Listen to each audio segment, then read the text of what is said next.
I never told my daughter about the wine cellar beneath our San Juan Islands estate. The underground vault. The collection my late wife Elena spent 30 years building, bottle by careful bottle, painting by loving painting. Some secrets aren't meant to be kept forever, but they need to wait for the right moment, the right person. I learned that lesson too late, and it almost cost us everything. My name is Robert Ashford. I'm 68 now, a retired neurosurgeon who spent 4 decades in Seattle's best hospitals. Elena passed 5 years ago, cervical cancer that moved faster than any of us expected. She was a gallery curator, had an eye for art that could spot a masterpiece in a garage sale. Our daughter Sophia was 32, an architect with her own firm in Seattle, brilliant like her mother, stubborn like me. The estate on San Juan Island had been Elena's dream. We bought it in 1989, a sprawling property with ocean views, and enough privacy that you could forget the world existed. The main house was beautiful, sure, but what made it special was what Elena built underneath. A climate-controlled wine cellar that doubled as her art studio. She'd go down there for hours, surrounded by bottles we'd collected from Napa, Bordeaux, Tuscany, and paint. Watercolors mostly. Scenes of Sophia, growing up, the island, our life together. I hadn't been down there since the funeral. Couldn't bring myself to.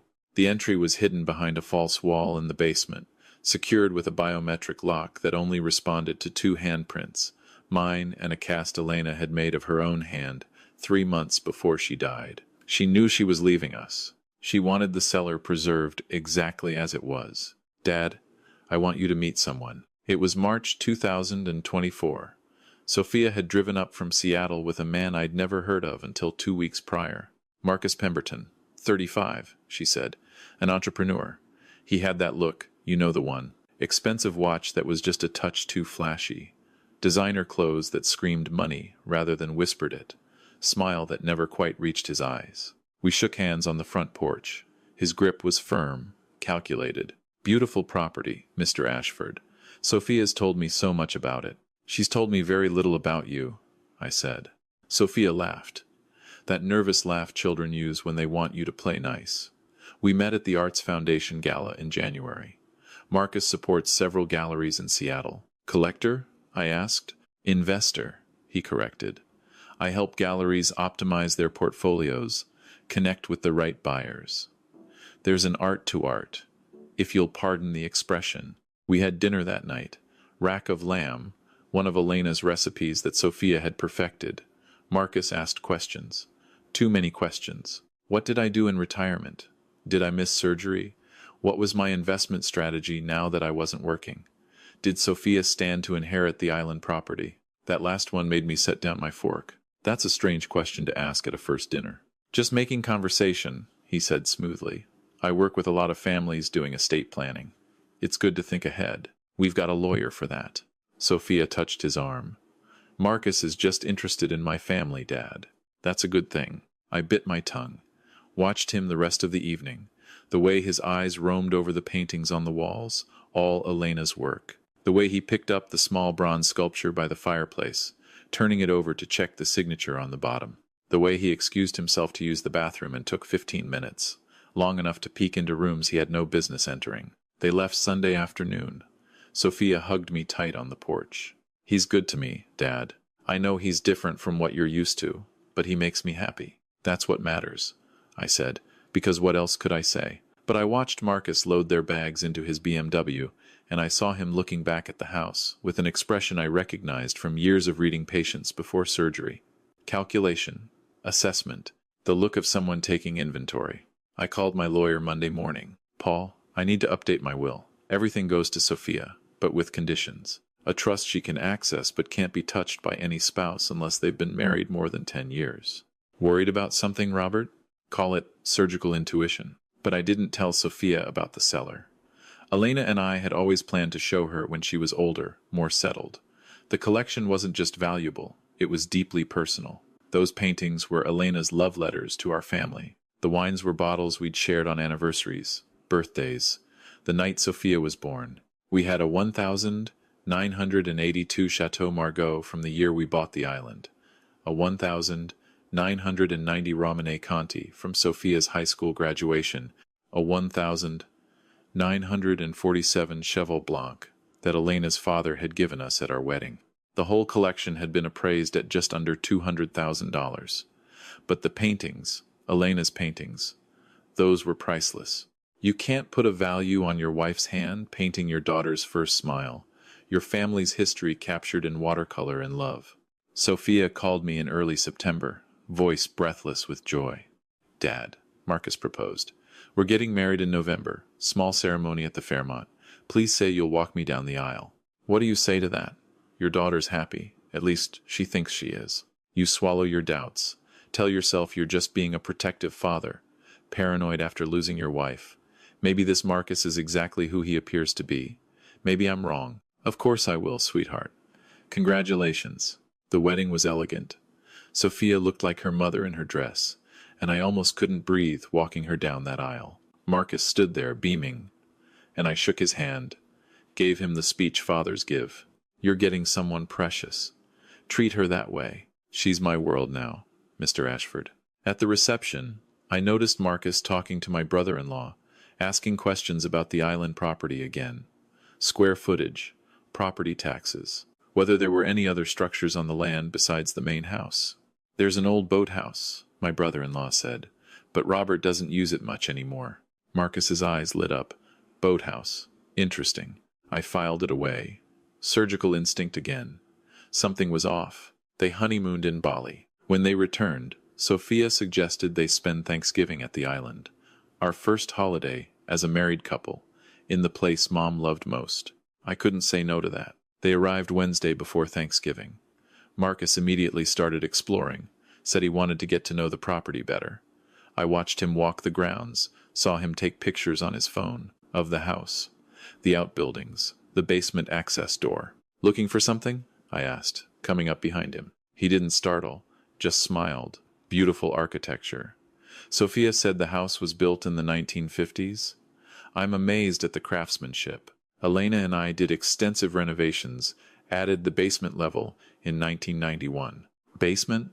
Sophia mentioned you had good storage space. For a house this size? Sure. He nodded, but I saw his jaw tighten. He was fishing. I just didn't know what he'd hooked yet. Thanksgiving dinner was tense. I kept catching Marcus staring at Elena's paintings on the walls. "Your wife was talented," he said. "Have you considered selling any of these? I know several collectors who'd pay well for original work. They're not for sale." "Everything has a price, Mr. Ashford." "Not everything." Sophia shot me a look. "Please, Dad, be nice." I tried. I really did. But that night, I heard footsteps on the stairs around 2 in the morning. I got up quietly, looked out my bedroom door. Marcus, fully dressed, with a flashlight, heading toward the basement. I waited 10 minutes. Then I followed. He was in the basement, tapping on walls, looking for hollow spaces. He'd found the false wall, was running his hands over it, searching for seams, switches, anything. Little late for exploring. He spun around.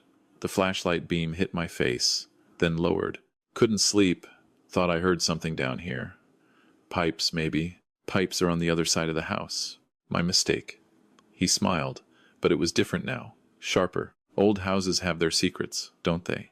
Every house does. We stared at each other in the dark basement, and I knew then with absolute certainty that Elena and I had been right to hide the cellar. This man wasn't here for Sophia. He was here for what he thought we had. They left Friday afternoon. Sophia hugged me, whispered, "Thank you for trying." But as they drove away, I saw Marcus on his phone, typing rapidly. I had a bad feeling settling in my gut, the kind I used to get before a complicated surgery. Something was going very wrong, and I needed to be ready. 2 weeks later, Sophia called. "Dad, did Mom have a journal? Something she wrote in regularly?" My blood went cold. "Why do you ask?" Marcus found a box in our storage unit. Some things from the island house that I'd packed away after the funeral. There was a leather journal, Mom's handwriting. Most of it was just daily stuff, but there was one entry from 2019.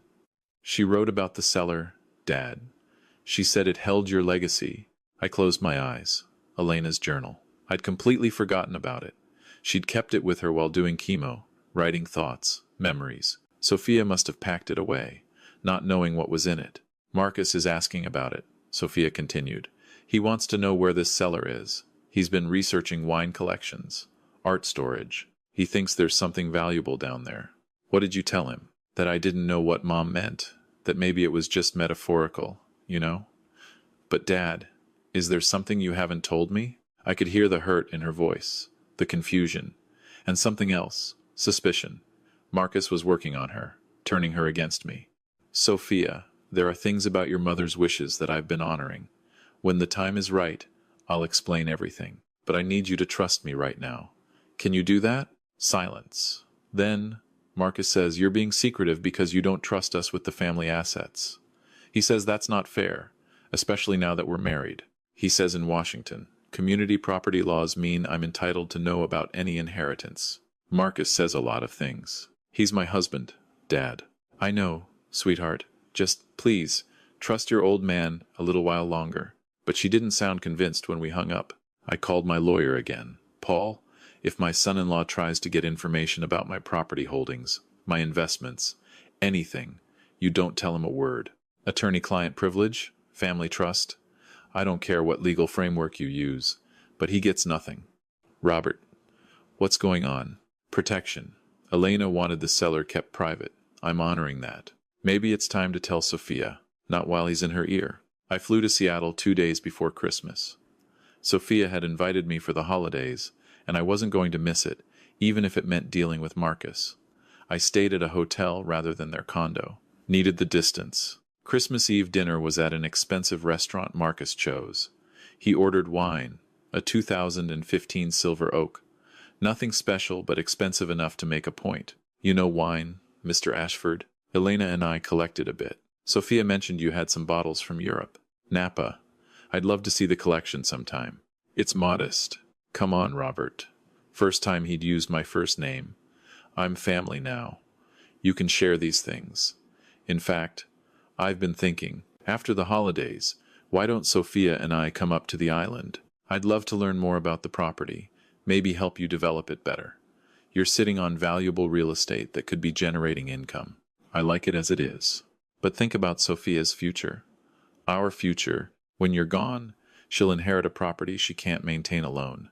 Better to optimize it now, while you can guide the process. Maybe turn part of it into a boutique hotel, vacation rentals. The San Juan Islands are prime tourist territory. Sophia was nodding along. He'd been working on her, filling her head with financial strategies, making himself sound reasonable while painting me as the stubborn old man holding everyone back. The property stays as Elena wanted it, I said firmly. Elena's gone. Robert. His voice went cold. You can't live in the past forever. I set down my fork carefully. Sophia, can I talk to you alone? Dad, Marcus is right. We need to have a conversation about estate planning. I'm your only heir. I should know what I'm inheriting, what decisions need to be made. This isn't the time or place. Then when? Marcus leaned forward. When you're dead, and she's sorting through paperwork. That's not fair to her. You're being selfish. I stood up. Good night, Sophia. Merry Christmas. I walked out of that restaurant knowing I'd lost ground. Marcus was winning, and I needed a new strategy. Back at the hotel, I made decisions. First, I called a security company, had them install additional cameras around the island property, specifically covering the basement entrance. Second, I called my lawyer. Paul, I need you to draft documentation. The wine cellar and its contents go to Sophia, but in trust. She gets access on her 45th birthday or in the event of divorce, whichever comes first. If she's still married to Marcus then, the trust continues until they've been married 20 years. That's very specific. That's very intentional. I flew back to the island the day after Christmas. Didn't hear from Sophia for 3 weeks. Then, in mid-January, my phone rang at 6 in the morning. Dad. Her voice was shaking. I need to tell you something. Don't be angry, please, but Marcus hired someone, a locksmith. He told me he was having keys made for our condo, but I found a receipt. It was for a consultation about historical locks and hidden rooms. Dad, what's in the cellar? My heart was pounding. Where is Marcus now? He flew to Vancouver this morning. Business meetings, he said. But Dad, I think he's planning something. He's been on his laptop constantly, looking at floor plans of old houses, security systems, biometric locks. I looked over his shoulder yesterday and saw he'd been Googling the San Juan Island property records, architectural surveys. How long is he in Vancouver? 3 days. Pack a bag. Come to the island. Now. It's time I showed you what your mother left for you. She arrived that afternoon. I met her at the ferry, and we drove to the house in silence. Inside, I led her down to the basement. She'd been in this space 1,000 times, growing up, but she'd never known what was behind the wall. I pressed my hand against the biometric scanner, and the lock clicked. The false wall swung open, revealing a staircase leading down into darkness. I flipped the switch, and lights illuminated Elena's sanctuary. Sophia gasped. The cellar was exactly as Elena had left it. Climate controlled at 55 degrees, humidity at 70%. Wine racks along 2 walls held nearly 300 bottles, organized by region and vintage. But it was the 3rd wall that made Sophia start crying. 30 paintings, all Elena's work. Sophia as a baby. Sophia learning to walk on the island's rocky beach. Sophia's first day of school. Teenage Sophia reading under a tree. Adult Sophia at her architecture firm's opening. And one massive canvas in the center, all 3 of us together, painted from a photo taken the summer before Elena's diagnosis. Mom did all of these? She'd come down here every week. Said it was her way of stopping time, keeping you safe in paint and memory. The wines are from every important moment in our family's life. That Chateau Margaux is from 1982, the year we bought the island.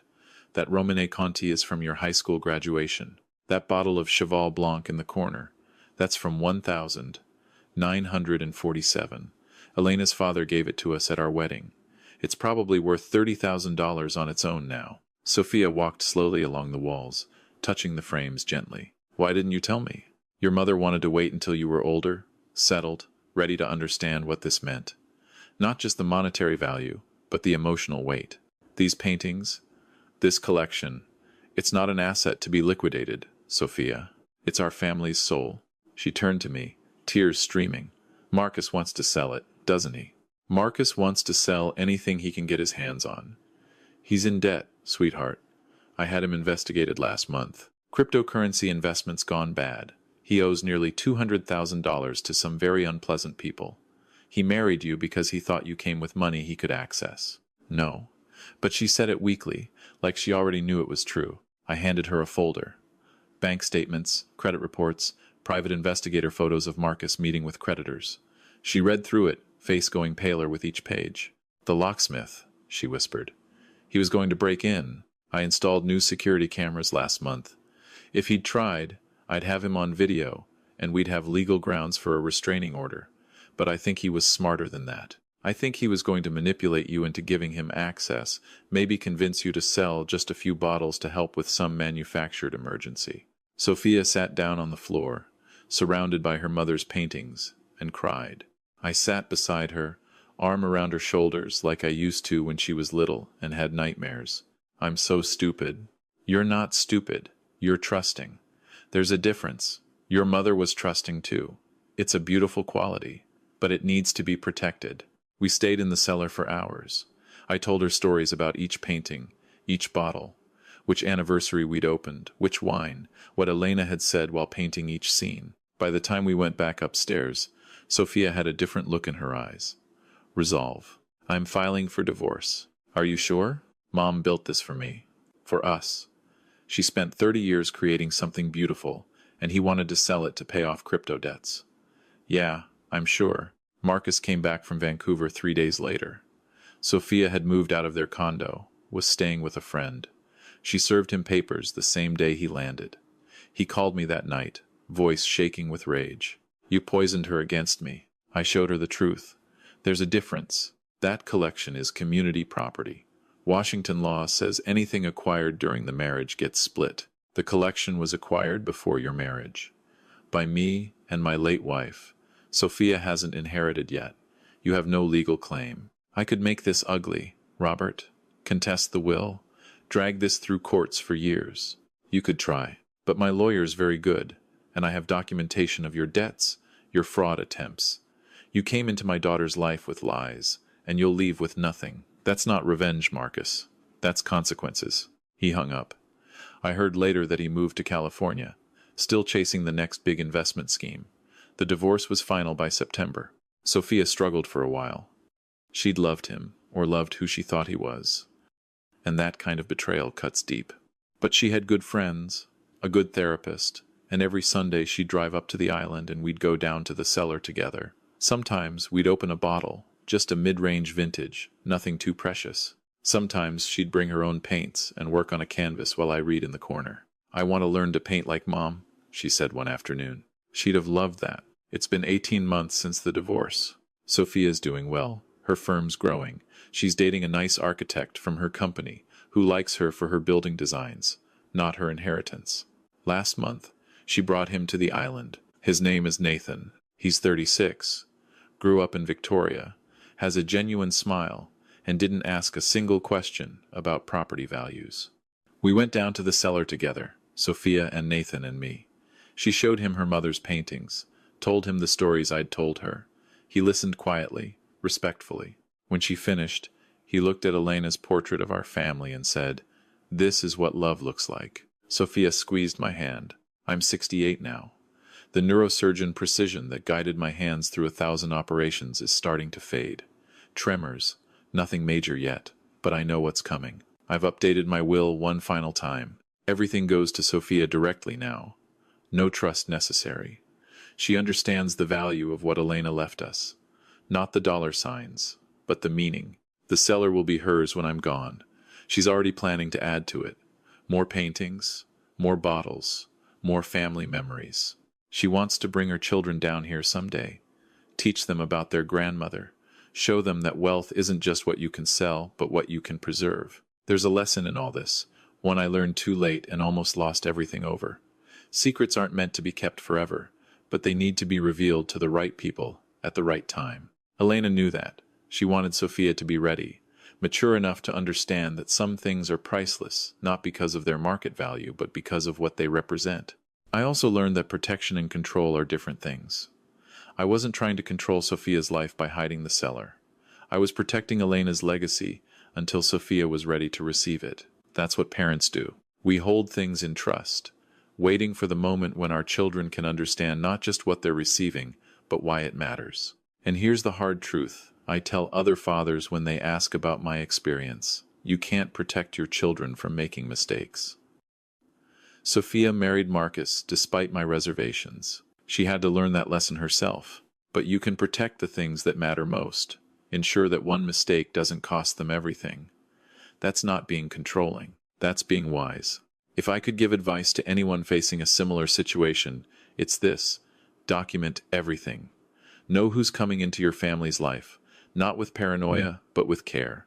Ask questions, watch behavior, and most importantly, have honest conversations with your children about inheritance, money, and relationships before someone else shapes those conversations for their own benefit. Set up trusts, work with good lawyers, create conditions that protect your legacy without suffocating your heirs. Sophia didn't need a trust to keep the cellar safe anymore, because she'd learned why it mattered. But the trust bought her time to learn that lesson. And finally, understand that some people see family as a resource to extract, rather than a bond to nurture. Marcus saw dollar signs where he should have seen people. That's not love, that's calculation. Teaching your children to recognize the difference might be the greatest inheritance you can give them. The cellar sits beneath the island house, 55 degrees, 70% humidity, exactly as Elena designed it. 300 bottles, 30 paintings, countless memories. The biometric lock now responds to 2 handprints, mine and Sophia's. Eventually, it'll respond to her children's too. Elena used to say that wine gets better with age because time is an ingredient most people undervalue. She was right about that. She was right about most things. The cellar wasn't just about preserving wine or protecting assets. It was about preserving love, family, connection, things that have no price because they're beyond price. I never told my daughter about the wine cellar until she was ready to understand what it really meant. That timing saved everything. Marcus got nothing because he deserved nothing. Sophia got everything because she learned to value what mattered. And some Sunday afternoons, when the light through the cellar's small windows hits Elena's paintings just right, I swear I can hear her laughing, proud of Sophia, proud of the legacy she built, proud that we kept it safe for the people who would cherish it, not exploit it. That's all any of us can do, really. Build something beautiful, protect it wisely, and pass it to someone who understands that the greatest wealth is what can't be bought or sold. It's what's held in trust, in memory, in love. It's what endures when everything else fades. The cellar will outlast me. It'll outlast Sophia. But the love that built it, bottle by bottle, painting by painting, that's eternal, and that's worth more than any appraisal could ever capture.